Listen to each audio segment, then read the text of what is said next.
Bonjour à tous et bienvenue dans ce 5e numéro de l'Agora Mag en toute sécurité. Pour ce grand débat, nous avons choisi un thème vraiment au cœur de l'actualité, c'est la sécurité et la sûreté dans les sites culturels, les musées, les monuments historiques. Alors chacun sait qu'au-delà des risques traditionnels comme le vol, la malveillance, l'incendie, les inondations, s'ajoutent pour ce type de site des risques nouveaux, c'est-à-dire le risque terroriste. Donc on va étudier cette problématique notamment, qui est complètement nouvelle et qui nécessite évidemment des ajustements par rapport à la politique sécurité des musées traditionnels, je dirais. J'ai réuni deux experts autour de moi d'un des sites les plus emblématiques de France, évidemment, puisqu'il s'agit du château de Versailles. À ma droite, Thierry Webley, vous êtes directeur sûreté de l'établissement public du château de Versailles. Et Olivier Jonot, vous êtes responsable unique de sécurité et en charge de la sécurité du spectacle vivant. Alors, je me tourne vers vous. Ma première question, c'est est-ce qu'il y a des risques particuliers dans les établissements culturels, les musées, les monuments historiques, qu'on ne retrouve pas dans une gare, je prends exprès un exemple comme ça, dans un bureau, etc.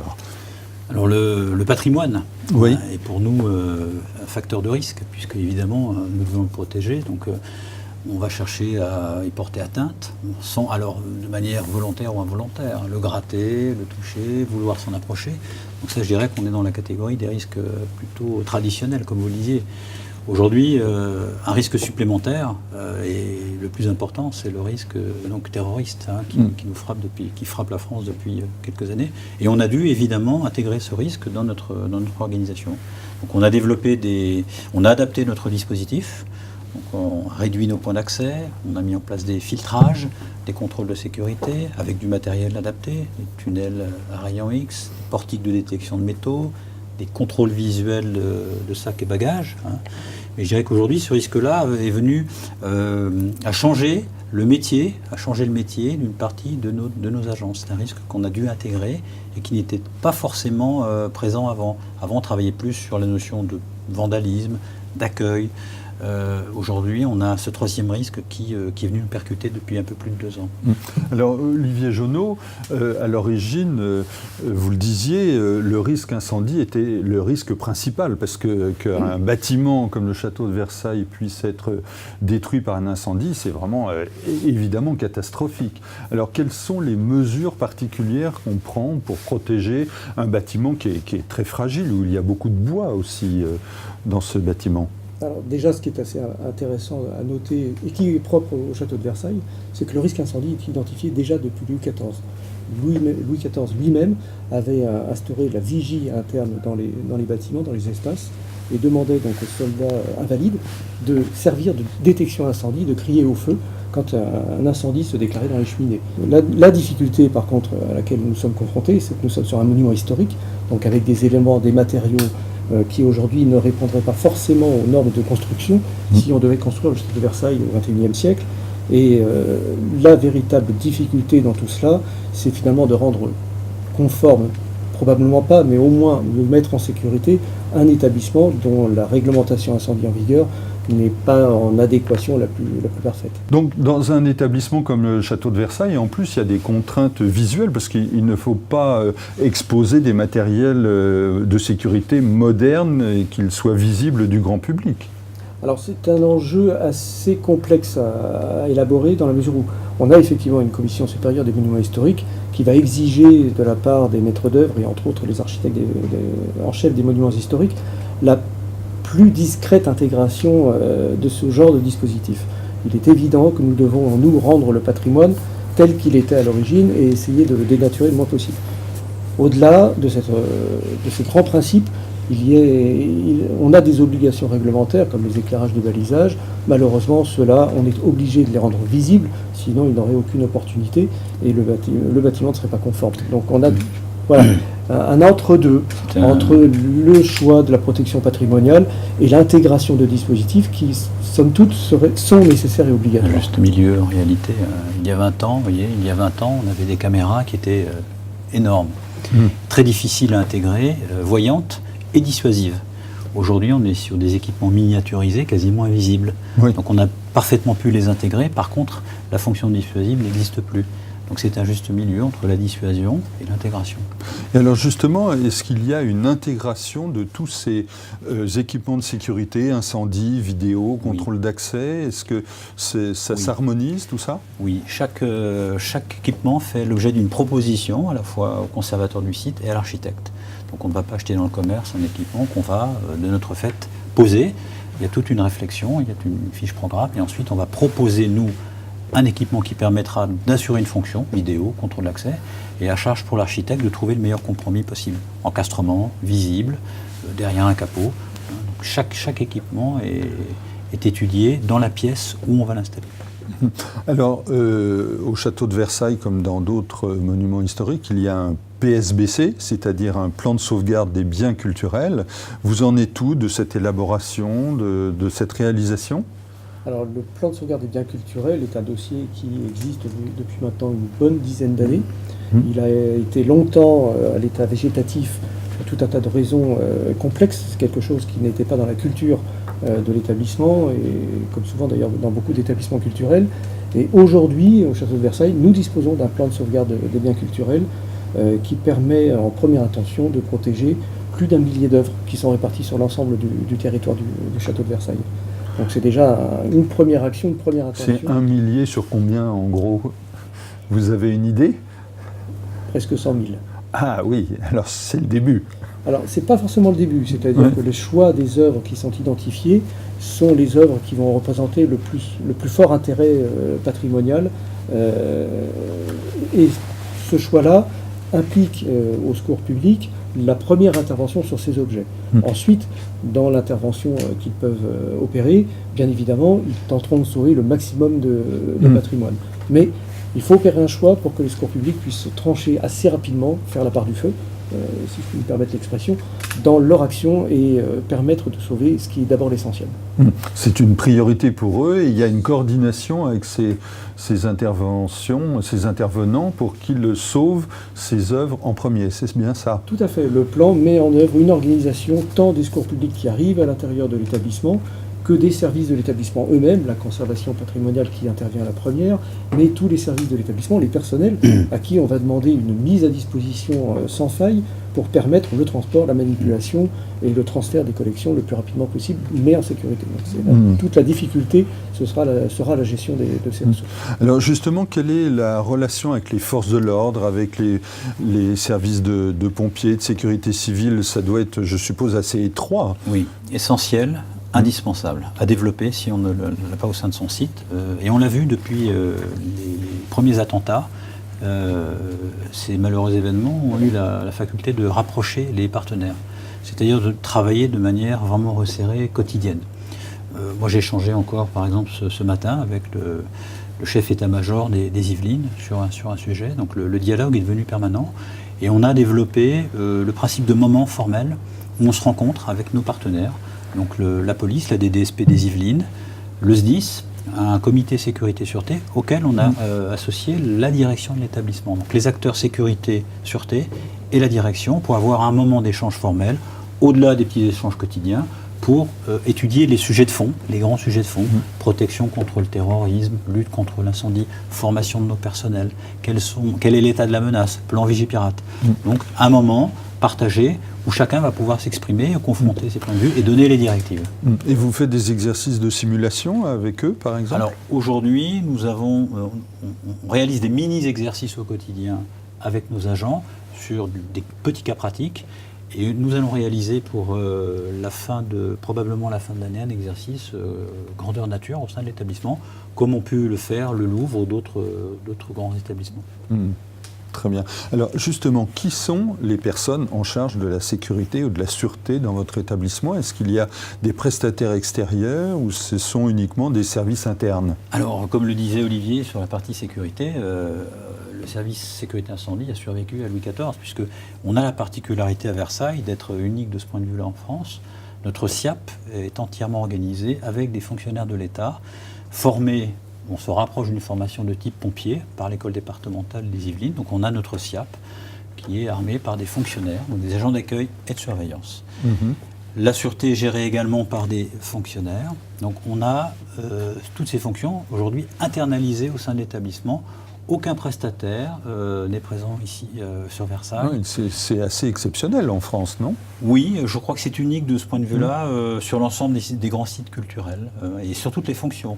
Les contrôles de sécurité, les consignes du public, les portiques de sécurité, la surveillance des salles, le contrôle des sacs, la sécurité incendie. Alors ça, c'est pour la surveillance humaine, mais vous avez par exemple à choisir des équipements. C'est aussi en interne que se fait l'audit d'une caméra, d'un portique de détection. Comment ça se passe? Alors on a en interne dans l'établissement un service technique avec des spécialistes dont c'est le métier sur la partie équipement, logiciel, caméra. Nous, on a une petite unité au sein de la direction qui est, elle, chargée d'étudier la faisabilité. Donc nous, on va fixer des objectifs. On souhaite protéger telle salle, on souhaite protéger tels objets avec de la caméra, avec du volumétrique. Et ensuite, à charge pour le service technique de proposer, d'avoir une analyse et de proposer les équipements les plus appropriés sur la base d'une société qui travaille aujourd'hui pour l'établissement public. On a un prestataire dont c'est le métier. Et alors pourquoi avoir pris cette solution uniquement d'agents internes? C'est parce que vous avez une certaine défiance sur la qualité des prestataires extérieurs? C'est parce que vous voulez qu'ils soient plus attachés à leur établissement? Absolument pas de défiance, puisque quand on regarde aujourd'hui l'état de ce qui se pratique ailleurs, sur les grands établissements culturels, que ce soit le Louvre, que ce soit la BNF, Orsay, les sociétés de surveillance privée sont aujourd'hui présentes.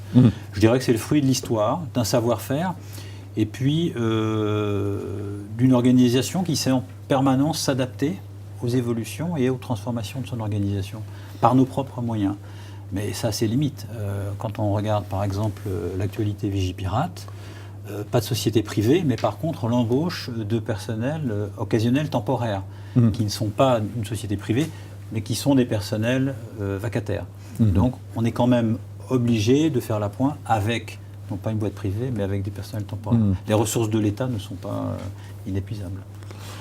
Oui. Alors, Olivier Jonot, vous vous occupez aussi de la sécurité des spectacles vivants. Là, il y a d'autres particularités en matière de sécurité de ce type d'événement, puisqu'il y a de la foule, du public qui est là. Quelles sont les contraintes que vous avez dans un établissement patrimonial comme le château de Versailles? Essentiellement, nous, les spectacles vivants qui se déroulent au sein de l'établissement sont soit dans les murs avec des spectacles type Opéra Royal, concert à la Chapelle, ou dans des grandes salles comme la Galerie des Glaces, où là on a finalement les règles des ERP qui s'appliquent de droit. L'autre grand cas, mais qui n'est pas propre au Château de Versailles, qui est surtout dû à sa filiale Château Versailles Spectacle, donc beaucoup d'animations dans le parc, dans les jardins, que ce soit des animations diurnes avec des grandes eaux musicales ou des animations nocturnes, surtout avec les grandes eaux musicales de nuit. Où là, on a une manne de 10 000 12 000 personnes qui peuvent assister, comme le week-end dernier, samedi dernier, à une déambulation dans les jardins en nocturne, avec au final un bouquet d'artifices, quelque chose qui est dans la grande tradition de Versailles.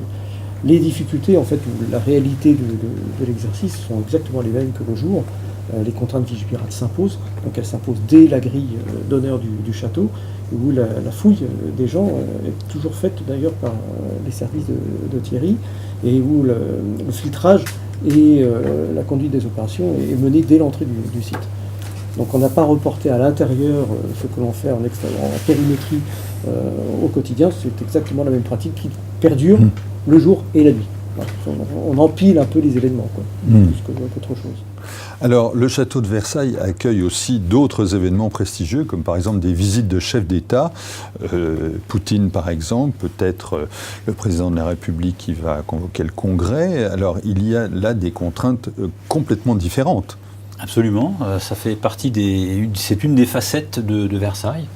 Donc on se met en configuration sommet de chef d'État ou de congrès, et donc là ça nécessite une organisation particulière, avec des services avec lesquels on travaille de manière moins fréquente, mais des services qu'on peut connaître, services de l'Élysée, de l'Assemblée nationale, du Sénat, préfecture, la police, et donc on organise en amont ces événements qui nécessitent un temps de préparation relativement important, puisque chaque détail est important, puisque quand on a un sommet de chef d'État étranger, ou le président de la République qui se rend à Versailles devant le Congrès, c'est toujours un événement pour nous. C'est une fierté, fierté pour Versailles.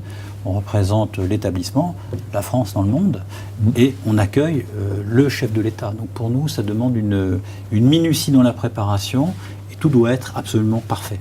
Parfait. Donc c'est des événements qu'on rencontre fréquemment cette année. On a eu, il y a eu quelques années, le président chinois.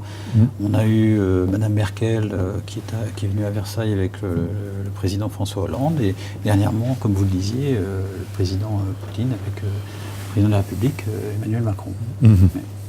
Alors, si on parle quand même d'un sujet important qui est le vol d'œuvres d'art, est-ce que vous êtes confronté à ce type de menaces? Est-ce qu'il y en a souvent? Est-ce que vous travaillez en collaboration avec des organismes de lutte contre le trafic de biens culturels?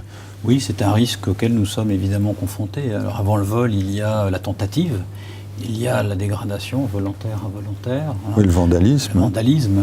Donc, évidemment, ce risque-là existe. C'est un risque pour nous qui est extrêmement important. Et nous travaillons avec, avant, je dirais, le CBC, qui lui vient après, lorsqu'un vol s'est commis ou on a tenté de le commettre. On travaille beaucoup avec la police qui nous conseille sur les mesures que nous devons mettre en œuvre. Donc, à chaque fois que nous avons un dispositif à installer, on le fait expertiser et on a une discussion. C'est là où je vous disais, la relation avec les services de police de proximité est très importante. Mais nous travaillons par ailleurs, effectivement, comme vous le disiez, avec l'OCBC de manière très resserrée. J'ai un contact avec eux jeudi prochain. Donc, dès que nous avons une suspicion de vol, une tentative de vol ou un vol avéré, ils sont mis au courant pour pouvoir surtout repérer ces œuvres qui pourraient être remises en vente en France ou ailleurs, puisque c'est l'objet des voleurs en réalité. On m'a dit que la France et l'Italie étaient les deux pays les plus touchés par ce genre de pratique. Je ne pourrais pas le confirmer statistiquement, mais pour nous, c'est un risque qui est complètement intégré. On est soumis parfois, on peut être soumis à des tentatives de vol, évidemment. Alors, ma dernière question, c'est concernant les coordinations que vous avez avec d'autres directeurs sûreté, sécurité, d'établissements du même type, enfin, encore que le château de Versailles est unique, évidemment, mais est-ce que vous avez donc des échanges avec des directeurs sécurité d'autres musées, en France ou d'ailleurs à l'étranger? Oui, alors sur le plan français, essentiellement les grands établissements, puisque le Louvre, par exemple. Le Louvre, Orsay, Pompidou. Je reçois d'ailleurs à Versailles la semaine prochaine, lundi, le staff de Pompidou, avec lesquels nous allons échanger sur notre organisation, nos problématiques. Et à une échelle plus large, une instance se met en place au niveau des grands directeurs, des directeurs des grands établissements, sûreté. À partir du mois de juillet, je crois que c'est le 18, là, on a convenu de se rencontrer. BNF, Orsay, le Louvre, Versailles, pour justement... Vous ne citez pas la Tour Eiffel, qui pourtant est un monument très emblématique. Et l'ISRA. D'accord. Et l'ISRA, je l'ai oublié, il y en a d'autres. Pardon pour ce détail. Oui, bien sûr, non, mais c'est quand même très symbolique, la Tour Eiffel. Nous sentons qu'il y a une nécessité de partager nos expériences. Et d'ailleurs, la Tour Eiffel va nous faire bénéficier de son expérience sur ce qu'elle a vécu dernièrement, l'intrusion de Greenpeace, et surtout de savoir les mesures qu'elle a pu mettre en place pour éviter que ça se reproduise. Donc on va échanger sur cette thématique-là et on a prévu de se revoir régulièrement, en fonction de l'actualité plus souvent, mais de se revoir néanmoins régulièrement pour échanger sur ces thématiques. Donc on sent qu'il y a un besoin aujourd'hui. Il y a un besoin de partager ça pour se nourrir l'un de l'autre de ce qu'on pourrait retenir pour améliorer notre niveau de protection. C'est important pour nous. Très bien, écoutez, ce sera le mot de la fin. Je vous remercie tous les deux et je vous donne rendez-vous à la rentrée pour un autre débat sur un autre sujet qui, je suis sûr, sera tout aussi intéressant. À bientôt et bonnes vacances. Au revoir. Merci.